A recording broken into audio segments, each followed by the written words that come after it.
my job is a public servant. And if you don't have a servant's heart in this business, I don't think you'll make it very far. You have to be able to give back. And it's not about you. It's not about me being on TV. It's not about it all being about me. It's about me conveying something that the public will, benefit from. Welcome to the Next Level Journalist, where you will hear from some of the best journalists in the business or who have been there, done that, and willing to share with you what they've learned so you can get better, faster. My guest today is a meteorologist at WKRN-TV in Nashville, Tennessee, and a highly certified one at that. Meaghan Thomas, thank you so much for making time for this today. No, absolutely. I love doing this sort of thing. Well, you came highly referred, highly recommended by a mutual friend, which I know you're well aware, Nikki Burdine. Anyone Nikki says that I should probably talk to, I should probably talk to. So thank you for making time again for this and sharing what I know will be valuable for anybody pursuing anything in that TV industry. Yeah, no, she's a doll. She's around here somewhere. I know we have a show to do it in 1 hour, but she is honestly the sweetest. She's the best. Well, she's a Tennessee fan, but that's besides the point. We won't hold that against her. As a Kentucky guy myself, and I know you're coming from the South, I get where you're coming from. So, and again, the fact that you're doing this in the middle of your workday, again, I appreciate that. So let's jump right into this. Let's go down memory lane, if you will, and tell us about what you got, what got you interested in pursuing TV, and basically take us through that moment to where you are today. In a Cliff Notes version, I know a lot's probably happened since then, but how it started and, where you're at right now. So a lot has happened. But I actually got my love for science first. I was sent to, my parents sent me to space camp in Huntsville, Alabama, for a summer. I went for a whole week sleepaway camp, and I fell in love with science and the way that the sun runs everything here on Earth. I thought the space program was crazy cool. Like, it just was awesome. And that was actually in 7th grade. And then when I got to 8th grade, I was asked to host our morning announcements. And the crazy thing is my middle school, actually, we had an entire television station in the middle school. It was broadcasted through the whole school every single day, Monday through Friday. And I fell in love with talking. And I was one of those people who always got in trouble when I was little for talking. And so it was just like this natural thing that I did. And I guess it wasn't until high school, I hosted my high school pep rallies and fell in love with the whole speaking to big audiences and being this animated person.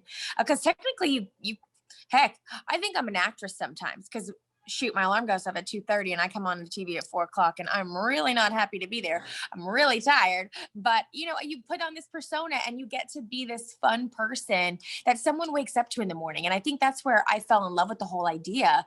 Because growing up, I grew up in Atlanta and watched, Jill Beckert forever in the morning, and then switched over to, the WSB, and there's just so many people that I admired growing up, and Karen Minton was one of my mentors and that sort of thing. So I fell in love with the science and the television back in middle school. High school, got into the high school pep rallies and did the television show that we had at our high school too, weekly. I got to host that.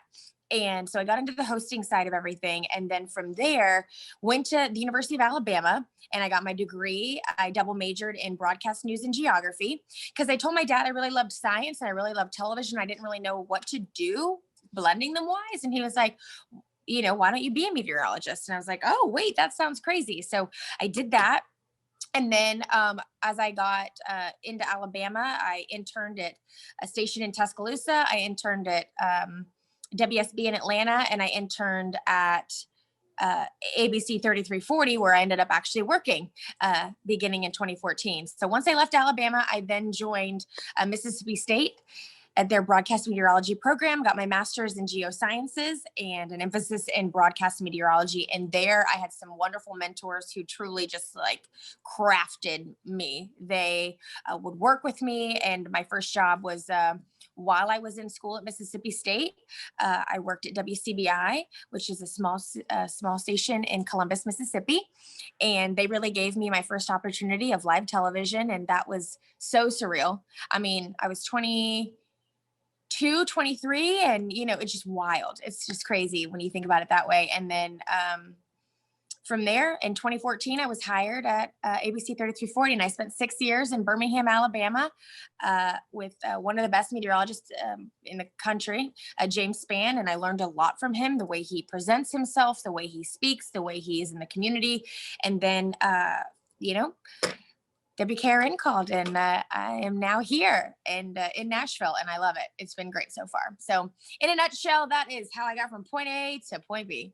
Yeah, isn't that hard to tell your story in just a few minutes, which I get it. It can go on and on. You can dive into different areas. A couple of things that I picked up on that we have some common ground is the media class in high school. Obviously, you had it in middle school, which is awesome for people that know that young. So I had a media class as well, and that really opened my eyes to it. Of course, I like the sports side, and eventually I tied the two together, just like you did, weather and, pursuing a meteorology career. And the other thing that I heard over and over was mentors, and just how that helped get you to where you are. And I think that's so important for any journalist, not even aspiring journalists. I think everybody can learn from somebody, along the way. And you've clearly exemplified that. I have had so many great ones. Richard Scott in Tuscaloosa, and then, Birmingham was obviously James, and worked with him very closely, and then Glenn Burns and Karen Minton out of Atlanta. And my favorite part actually is returning the favor. I had an intern every single year since I started in Birmingham, and I'm happy to report they are all in television. They are all doing weather. And while I was at Mississippi State, and while I was at Mississippi State for 2 years, I actually was a teaching assistant. So I had a bunch of students. And then back in 2014-2015 school year, I was asked to be an adjunct professor at the University of Alabama, and I taught intro to broadcasting. And one day I actually turned on the local TV station at WVUA in Tuscaloosa, and every single person down to the weather and sports were my students. And I've never felt this sense of joy and pride. You're like, oh my gosh, yes, just to be able to give back, because obviously, I've had some wonderful mentors who have done the same. I still call them to this day and be like, can you watch my stuff and tell me if it was bad? No, that's awesome. The type of impact that you're having, not just on yourself, but on others, and having that ripple effect, because that they're probably going to pass it along to the next. That's the goal. Person that, that's what it's all about. And also that you still send your stuff out to get critiques. We're all should always still be learning and growing. So I love that humility about you as well. So what about if you could, if you could pinpoint, and this might be hard, but pinpoint or credit to the success that you've had thus far. What do you think it is that you do that's maybe unique, or that you credit to, helping you, for lack of better words, climb the ladder? I don't know if it necessarily climbed the ladder, but to me, being involved in the community is probably the number one thing that I would say has helped me in general. I got to Tuscaloosa in 2008, then spent, 2 years in Mississippi, but for a better part of 10 years, I lived in Alabama. And in those years, going to those tiny middle school and elementary schools that you lose cell phone service in rural Alabama, and being able to really talk to the community, because at the end of the day, my job is a public servant. And if you don't have a servant's heart in this business, I don't think you'll make it very far. You have to be able to give back. And it's not about you. It's not about me being on TV. It's not about it all being about me. It's about me conveying something that the public will, benefit from. And I think the best way to really grow your career is to get involved with those smaller cities and those towns, because one of my mentors, Span, told me the best way for people to trust you is to know where they live. You need to know the geography. You need to know the cities. And I think that is the best way to really propel yourself. And I've taken that to Tennessee. When I got here, I memorized all the counties and the county seats, and you'd be able to drive around and find those small little towns and maybe eat lunch in a local restaurant and get to know the people. And I think that helps. I think that would help anybody in this field. I love that. Connecting with, it only makes sense, right? Connecting with the people that are watching you, and developing that relationship, even if it is through the TV.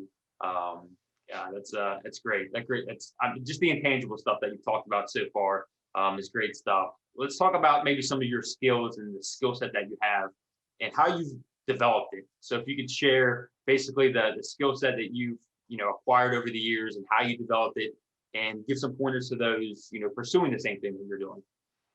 So the best thing I would tell you to do is, one, find somebody that you look up to, and watch their stuff all the time. Watch them, watch their mannerisms, watch the way they speak, watch the way they interact with other people. And that's still what I do. I mean, James Spann is tough as nails.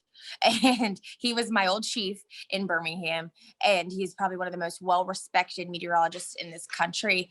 And to me, I just watched him. When we covered severe weather, I would be listening to him because I'd be out storm chasing, and I'd be listening to him on the IFB and being able to, the way he just conveys stuff is crazy to me. And he was hard on me, but he only expected excellence. And so you find yourself trying to chase that forever and ever and ever. You want to be this like perfect example of a meteorologist, and he really truly does a great job with that as far as weather goes and being able to convey stuff like that. So I think the best advice would find somebody that you enjoy watching, find somebody that you can look up to, and constantly watch their stuff. And then when you do it, go back and watch your stuff. I mean, I watched my stuff and I'm like, okay, woo. Sometimes my voice gets really high pitched, and I've been working on that my entire life. And I talk way fast. I don't know if that is because our generation grew up speed reading, and we pick up every other word. And I think that's how I grew up talking. My mom talks fast. My dad we just all talk fast. So I have to consciously think about slowing down. So find somebody that you look up to and you can watch, and then go back and watch all your stuff too. Yeah, I like to watch myself back, and I don't like the way I sound. So there's really nothing I can do about that. Like, you can slow down if you actually tried, but I just don't like how I sound. But once I got past that, focus on the stuff that really matters. Yes. So Meaghan, I don't need to tell you how competitive your industry is, especially as a meteorologist. There's X amount in the newsroom, and then you've got all kinds of reporters, producers. So with that said, with that in mind, how do you separate yourself from, lack of better words, the rest of the pack? I think that the best way that I mean, I don't really know what's separated me from other people in this industry, but from what I would assume is the way that you interact with people, I think speaks volumes. There's a lack of humility in television, just with the egos that, come with TV. And I think if you don't have one, you're going to get eaten alive. But I think that there's a little bit of a nice balance that you need to have. And I think that goes far. Humility, I think, is something that people need. It's not all about you. It's not you can chime in every now and then and talk about yourself, but it's not always about you. And I also think that the way to separate yourself is the work ethic. I mean, there are times where I would get home, I would drive back to Atlanta from Birmingham, and I got called, I had to come back to work, and just, there's a good work-life balance that you have to find. I think when you're first starting out, that doesn't exist, because you need to be able to make your name, and you need to show people that you can work hard. And I think that the problem is with my generation is that I'm a millennial, I'm 30, and the younger generation below me, whatever it's called, Gen X, Gen Z, I'm not really sure. Yeah.